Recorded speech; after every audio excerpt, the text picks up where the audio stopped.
Pemirsa, kewentenan sama sendiri siswa saking Bali, NTB, miwa NTT sampun mepilih ngemolehang pendidikan pertama Tamtama TNI Angkatan Darat.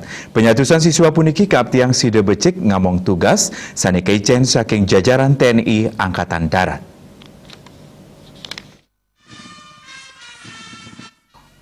Upacara pamungkahan pendidikan pertama Tamtama TNI Angkatan Darat gelombang 1 Warsa Angkaran Kalitalis Likur kelaksanayang ring lapangan Chandra Dimukas Catarindam 9 Udayana Singaraja.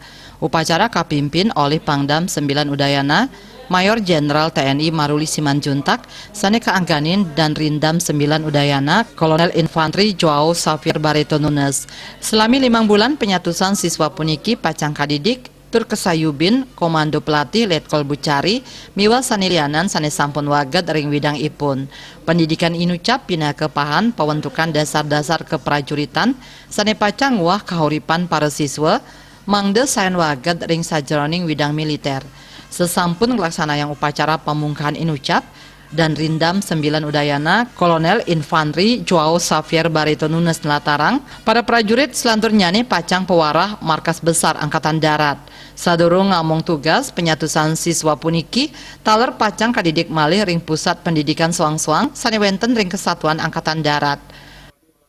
Tadi pada saat amanat Panglima bahwa mereka dari sipil sehingga dia masuk tentara. Ini baru salah prajurit, kita akan bentuk sikap dan kepribadian sebagai prajurit TNI yang profesional dan handal.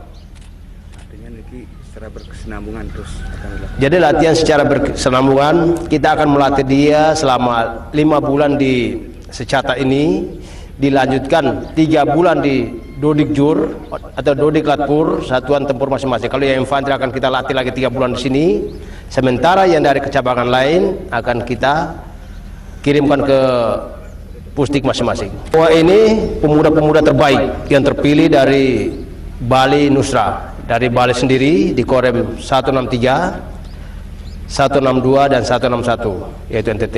NTT itu meliputi Kupang, ya Kupang itu dari Atambua, Flores, Sumba, Sumbawa semua kita tampung sini. Itu pemuda-pemuda terbaik di Bali Nusra ini. Artinya nanti akan ditugaskan di daerah masing-masing. Untuk penugasan nanti itu kebijakan Bapak Kepala Staf Angkatan Darat, ya pimpinan tertinggi kita di Angkatan Darat. Untuk penempatan kita tidak tahu mereka mau tempatkan di mana, tapi yang jelas kita sebagai tenaga pendidik kita akan menghasilkan orang-orang yang berkualitas demi organisasi Angkatan Darat. Dan Rindam ngawawahin samian pangruhan sane pacang kaicen punike jantan mabuat pisan majang para siswa sajroning negepang tur ngwagedang dados angge prajurit sane tangguh miwah profesional. Komang Yuda, Bali TV.